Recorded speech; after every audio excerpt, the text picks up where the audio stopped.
महाराज आपका शुभ नाम क्या है? महाराज अंकित जी। अंकित जी, ये अंकित जी हमको यहाँ हम गया में आए हैं, तो यहाँ का क्या थोड़ा बहुत महात्म्य यहाँ पर को बता दीजिए।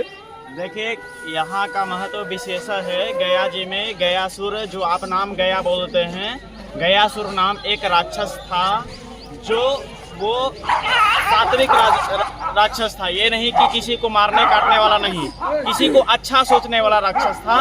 और वो राक्षस यहाँ पे आया और यज्ञ करने की एक अनुमति चाहा, ठीक है, और बोला कि ऐसा कोई एक पवित्र ऐसा जगह नहीं है, तो अपना शरीर जो है यहाँ पे बिछा दिया, अपना लेट गया। और उसकी शरीर की लंबाई 15 किलोमीटर में थी। हम लोग को 5-6 फीट होता है तो इतने लंबे होते हैं, पर उसकी शरीर की लंबाई गयासुर का 15 किलोमीटर में था। 15 किलोमीटर के उपरांत में है। तो जब यहाँ उसका क्या था कि उसको एक वरदान विष्णु भगवान से पाया था।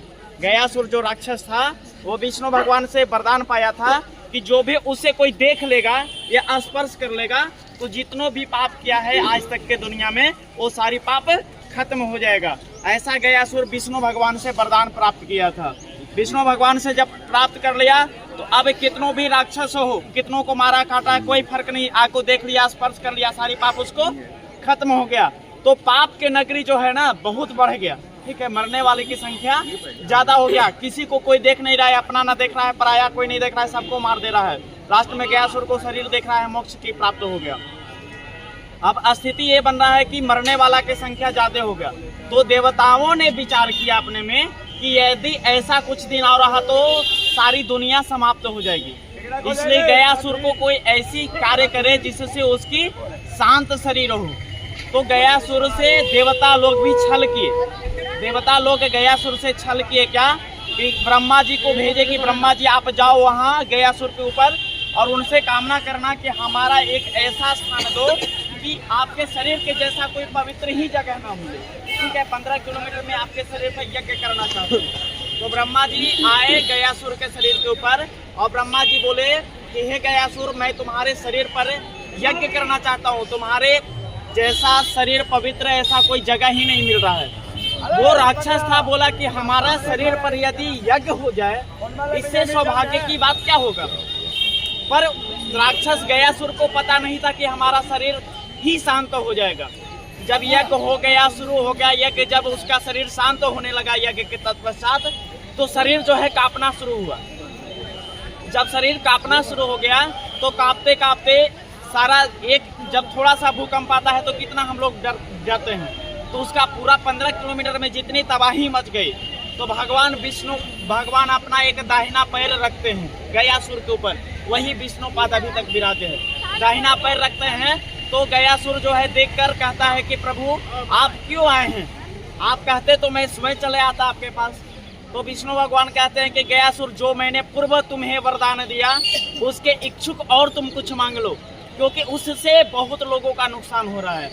तो गयासुर बोला कि प्रभु देना ही है ना, तो आप ऐसे हमें वरदान दीजिए जिससे हमको कोई देखे नहीं, यहाँ कोई सिर्फ आए गया यहाँ इस जगह पे तो उसका पिंडदान करे तो उसके पितरों की मोक्ष हो जाए। जिसके नाम का पिंडदान करे उसके पितरों की मोक्ष हो जाए।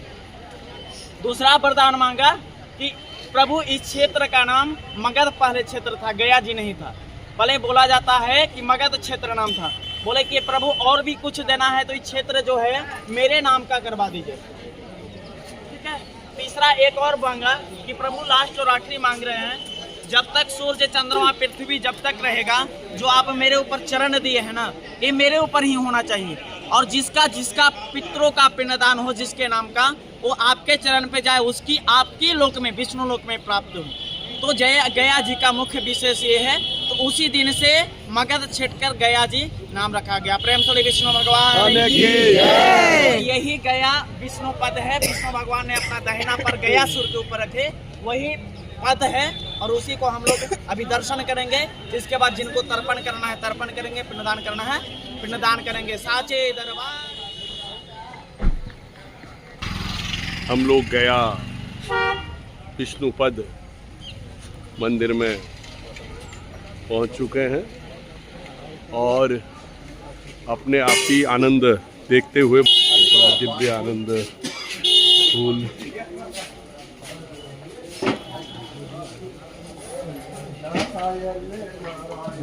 हरि हरि श्रीमन्नारायण नारायण हरि हरि श्रीमन्नारायण नारायण हरि हरि भजमन नारायण नारायण हरि हरि तुझ में नारायण नारायण भजमन नारायण नारायण हरि हरि श्री शुक्लावधरं विष्णु शशिवर्णं चतुर्भुजं प्रश्नवद्धं ध्याये विघ्नोपशान्तये लाभते सांग जयते सांग कुशते सौवराज्य ऐसा मिंदी वरस्यामो हृदयस्थो जनार्दन श्री विष्णुवे नमः।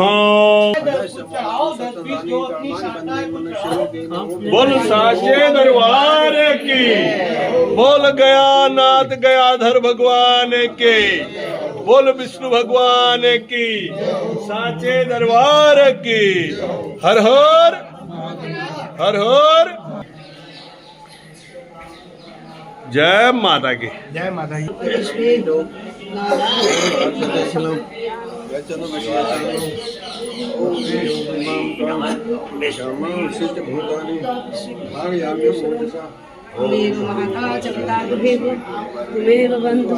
सका तुमेव तुमेव विद्या दर्पणं तुमेव तुमेव सर्वं मम देव देव।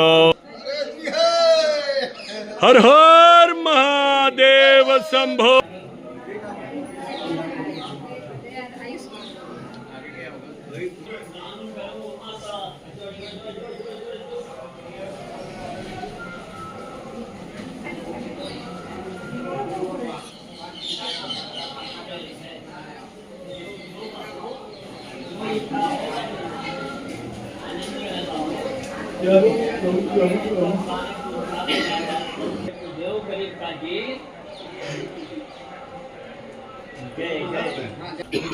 जय जय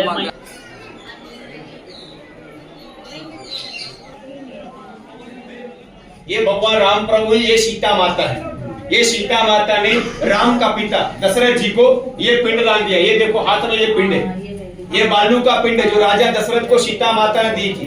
यही लोग देखने के लिए आते हैं कि सीता माता के हाथ में पिंड है कि नहीं। जब ये सीता माता ने राम का पिता दशरथ जी को बालू का पिंड दान दिया तो राजा दशरथ को शांति मिला कि हमारा पुत्र ने पिंडदान नहीं दिया, हमारी बहू ने पिंडदान दी, तो हमारी आत्मा को शांति मिला। तभी ये भगवान सूर्य नारायण है, ये सूर्य नारायण को सीता माता ने साक्षी बना के दशरथ को पिंडदान देकर उद्धार किया। ये यहाँ पर जो जल फूल अपने हाथ में दान करते उसका घर परिवार रोग दोष से शांति होता है। इस जगह का नाम है सीताराम कुंड। ये भगवान सूर्य नारायण, ये हाथ में बालू का पिंड है। सभी लोग हाथ जोड़ के नमस्कार को, सभी लोग हाथ जोड़ो, बोलो ओम, सभी लोग बोलो ओम। राम राम राम राम सीताराम सीताराम सीता कुंड राम कुंड गया धाम परिपूर्ण मस्तो हे भगवान राम प्रभु सीता माता सूर्य नारायण और मोक्ष की प्राप्ति करवाए। ठीक वैसी सेम उसी प्रकार श्रवण कुमार को भी उनको जागा था कि हम अपने माता पिता अंधे हैं तो मैं अपने माता को भी पिता को भी 5 तीर्थों का भ्रमण करवाएं, है ना। तो वो पहले, अब की जमाना है कि बस मोटर गाड़ी एरोप्लेन वो अपनी गाड़ी करे और चल दे, पहले वैसी व्यवस्था उतनी नहीं थी। श्रवण कुमार के पास उतना नहीं था। वो श्रवण कुमार तराजू पे रखे, माता पिता को कंधे में बैठाए और भ्रमण के लिए चल दिए। पहले के सिस्टम था कि राजा मानते थे, जैसे अभी मुख्यमंत्री माने जाते हैं, पहले हर एरिया का मुख्यमंत्री नहीं हुआ करता था। पहले क्या होते थे, राजा हुआ करते थे। जब श्रवण कुमार माथे पर रख कर कंधे पर राजा दशरथ के एरिया में चले गए तो वहां जाके श्रवण कुमार के माता पिता को प्यास लगता है तो श्रवण कुमार के माता पिता कहते हैं अपने पुत्र श्रवण कुमार से कि हे पुत्र मुझे जल की इच्छा है, जल पिला दो। तो श्रवण कुमार एक जगह अपने माता पिता को बैठा दिए और बोले कि आप यहाँ पे विश्राम करो, मैं आपके लिए जल लेके आता हूँ। वो अपने बर्तन में लेने जल जैसे ही राजा दशरथ के एरिया में पहुंच गए थे, उनके तालाब में जैसे ही डुबडुबा की जल निकालने लगे, डुबडुबा की जैसी आवाज देता है तो राजा दशरथ को लगता है कि हमारे तालाब कोई जूठा कर रहा है जानवर। उन्होंने एक बाण छोड़ दिया वहां से।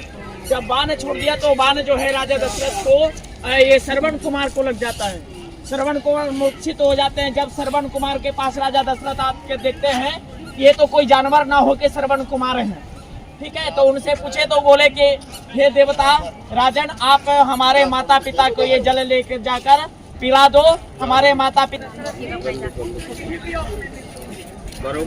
तो राम भगवान को लगा, राम भगवान को लगा कि हमारे पिताजी तो रहेंगे। बोल गंगा मैया के जय। लेकर आता हूँ। तो सीता माँ यहाँ पर बैठे हैं और भगवान राम और लक्ष्मण गए सामग्री लाने। सामग्री जब लाने गए तो सामग्री के उपरांत विलम्ब हो गया। तो उसी समय राजा दशरथ का आत्मा का आसवानी होता है उनके सामने, ठीक है। आत्मा का आसवानी होता है। पहले देवताओं को यदि पुकार दिया करते थे ना तो देवता सामने प्रत्यक्ष हुआ करते थे, ठीक है। और यदि आत्मा को पुकारिए, कोई पितरों को पुकारिए तो आत्मा उनकी प्रत्यक्ष दिखाई देता था। तो वैसे राजा दशरथ को आत्मा का आसवानी हुआ सीता माँ के सामने। सीता माँ कहती है कि आप कौन है, मैं आपको नहीं जानता हूँ। तो बोले कि मैं आपका पिता तुल्य ससुर हूँ, जो मेरा पुत्र पिंडदान नहीं किया है। मेरा समय जो है अंत हो रहा है, मेरा पिंडदान करो। बोले मैं पिंडदान कैसे कर सकती हूँ, ना तो मेरा अधिकार है ना तो मेरे पास पिंड की सामग्री है। बोले कि अधिकार की बात रह गया तो जिस दिन से मेरे पुत्र की आधा अंग की प्राप्ति की थी उस दिन से आधा पुत्र कहलाने लायक। जो हाथ में पुष्प लेकर हाथ जोड़ेंगे, थोड़ा फूल लेकर हाथ जोड़ो मैया। हाथ जोड़कर समस्त तीर्थों को प्रणाम करते हुए गंगा माँ को ध्यान करें। जहाँ भी आपने गंगा स्नान किए हैं, काशी, पटना, प्रयागराज, इलाहाबाद, हरिद्वार, केदारनाथ, समस्त तीर्थों को प्रणाम करते हुए माँ गंगा को स्मरण करें।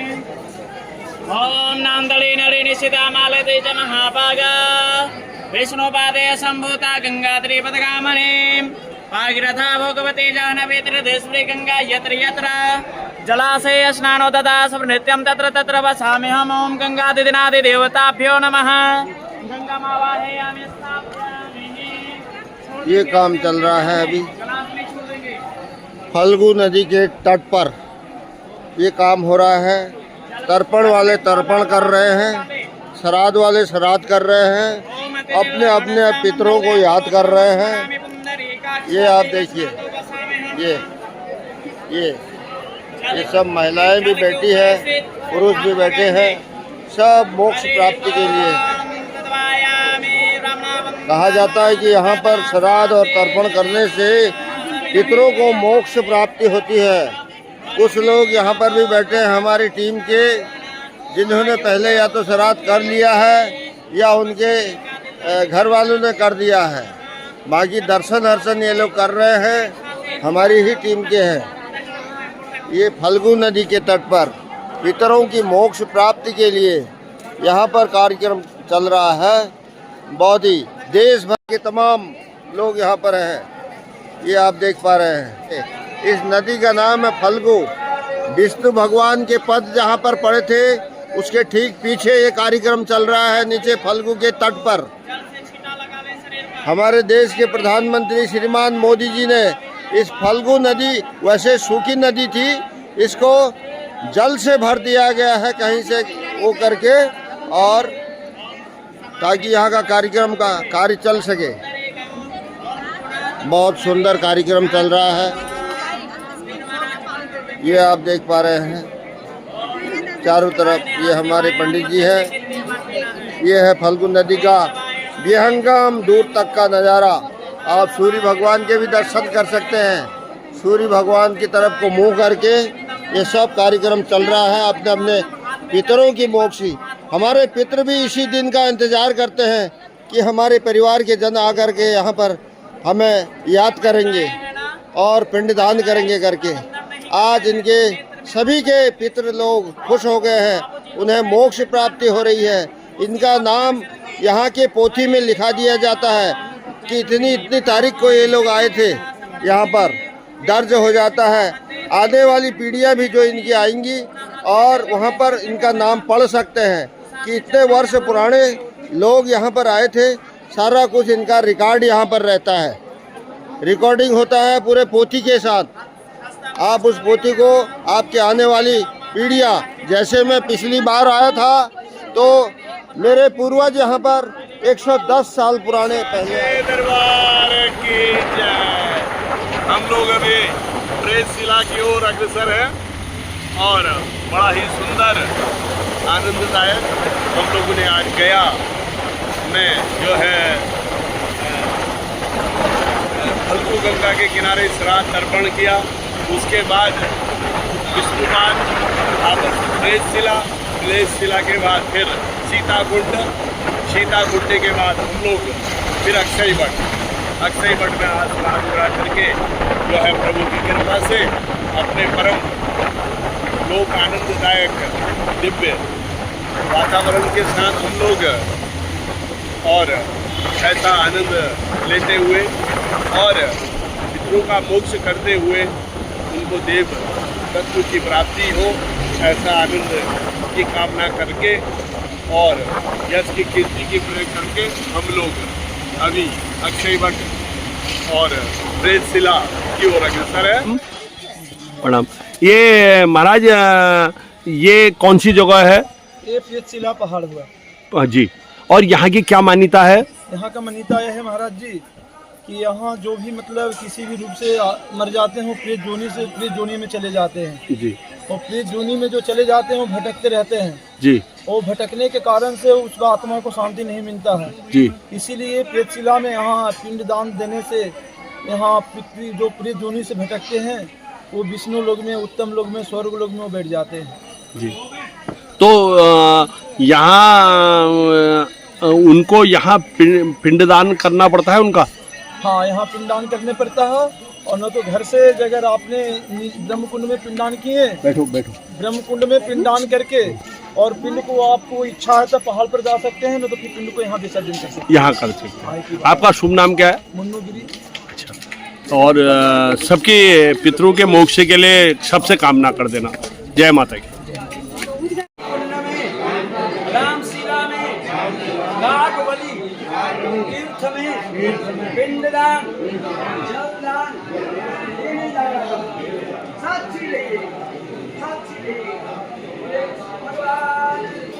तमोगुण शतोगुण तीन प्रेत से समस्त पितृ प्रेत मुक्ति हेतु पितृवेन डाइन कुद्रा, आड़ी कुद्रा, अश्मशान कुद्रा, लाख राजा, पाठभूत, अंधराधारा, पाठभूत, सतखंडा, रोटेली, सन्यासी, प्रेतशिला में मुक्ति के लिए प्रेत पूजा।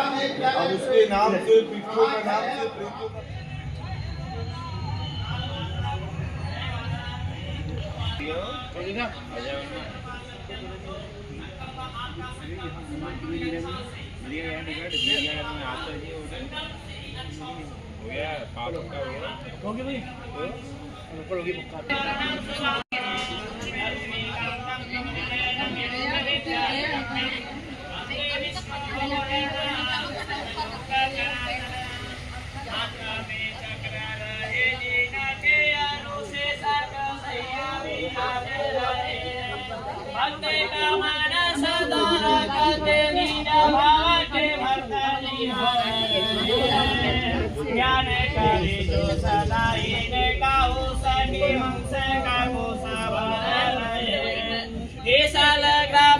विष्णु चतुर्भुज, हे शालग्राम हे विष्णु चतुर्भुज, आपको भक्त पुकार रहे हैं। हे शालग्राम हे विष्णु चतुर्भुज, आपको भक्त पुकार रहे हैं। ओम भूर्भुवस्सुः विष्णवे नमः। ध्याय ध्यानम समर्पयामि। छोड़ देंगे अपने अपने कुशा पर जितने प्रकार के कलर इत्यादि हैं सब चढ़ा दे। ओम अनादि निधनो देवः शंखचक्र गदाधर अक्षय पुंडरीकाक्ष प्रेतमोक्ष प्रदो भवः। अक्षि पुष्प संगा संपित वास समेक्षितम् ते नमस्ते गोविंद ते संपितते भयम्। कृष्ण कृष्ण कृपालो त्वं गतिर्भवेत् संसार वर्णानां प्रसिद्धा पुरुषोत्तमम्। नारायण नारायण नारायण नारायण श्रीमन्नारायण नारायण अक्षय नारायण नारायण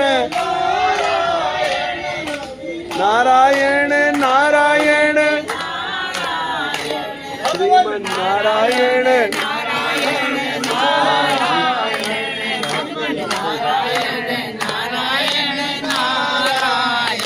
माता नारायण नारायण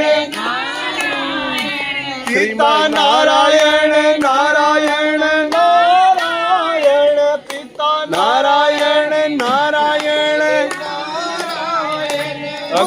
नारायण नारायण नारायण श्रीमन्नारायण नारायण नारायण श्रीमन्नारायण नारायण नारायण नारायण नारायण अक्षय नारायण नारायण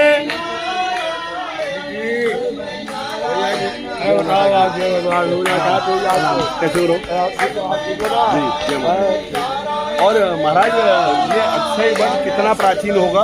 कितने युग की है? यहाँ की नहीं है, टेटा की आगे की ओर है। अच्छा, ये यहाँ और यहाँ के अलावा और कहाँ कहाँ ये वृक्ष है?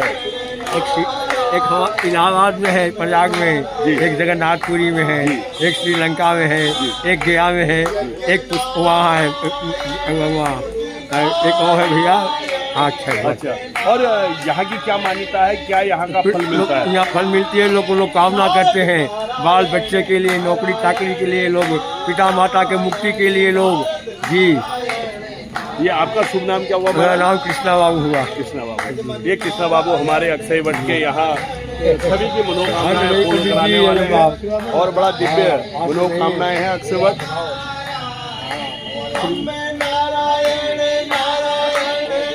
आज हम लोग प्रातः काल से गया, फल्गु गंगा, फिर उसके बाद दशरथ के चरण, फिर उसके बाद अप्रेत शिला, फिर सीता कुंड, अब अक्षय वट जो है सभी ने अपने पितरों का जो श्राद्ध तर्पण और पूजा किया और सबने श्राद्ध तर्पण करके आज दिन भर खूब मेहनत की है और सबके मन में शांति है कि हमारे जो पितरों की है मोक्ष और उनको देव तत्व प्राप्त हो और जन्म मृत्यु से वो मुक्त होके विष्णु भगवान के चरणों में विराजमान रहे। अक्षय वट का ऐसा अद्भुत आनंद है कि चारों तरफ जो है आनंद ही आनंद है।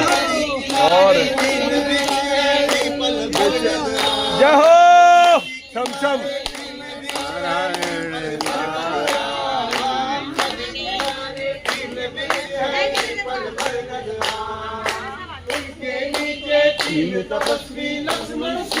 राम जय हो।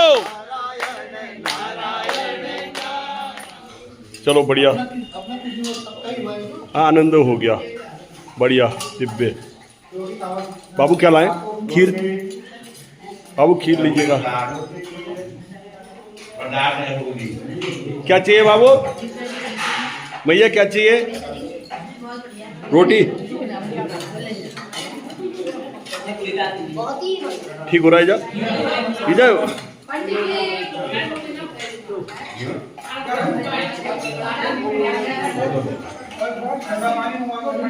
ठंडा पानी